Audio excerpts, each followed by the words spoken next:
είσαι σπίτι, τότε ετοιμάσου για Χαβάη. Πάμε κάπου που δεν έχουμε πάει, μόνο μην κάτσουμε άλλο σπίτι. Αν είσαι σπίτι, τότε ετοιμάσου για Χαβάη.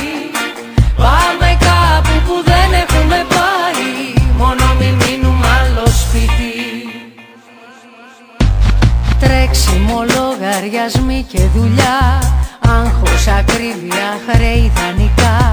Πάντοτε συνοστισμός μες στο τραμ, και πάντα εκεί το κινητό χτυπά. Να μαγειρεύσεις το πρωί, να πλώσεις ό,τι έχει κλειδί, να σιδερώσεις, να μαζέψεις, να σκουπίσεις, πριν αρθεί μετά να πάμε στη λαϊκή. Και πίτα ούτε νερό ΔΕΗ για να πληρώσω.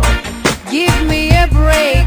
Αν είσαι σπίτι, τότε ετοιμάσου για Χαβάη.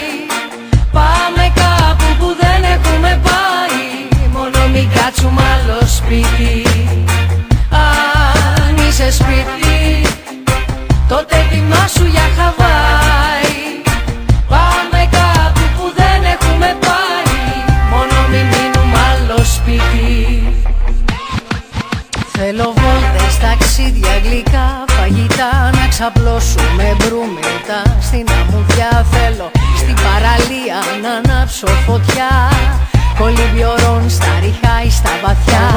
Θέλω να μαυρίσω και να μείνω έτσι πάντα, με τον Ενρίκε Ιγκλέσιας να χορέψω λαμπάντα. Να αρπάξω το μικρόφωνο από μια μπάντα και να φωνάξω Θεέ μου αμήν. Λοιπόν έλα, στη μηχανή ανέβα, πάμε Χαβάη με μια ρόδα.